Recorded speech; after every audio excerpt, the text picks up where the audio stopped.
TV3, first in news, best in entertainment. This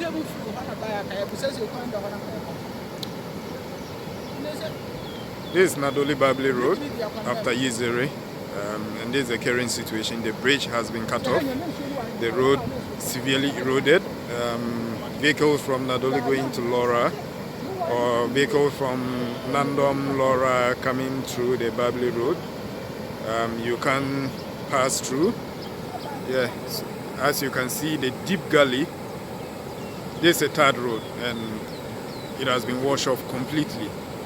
The road is caving in severely. These are surrounding vehicles. Yeah, so apparently a vehicle traveling from Kumasi, they were just passing through, and the current situation, they have to return.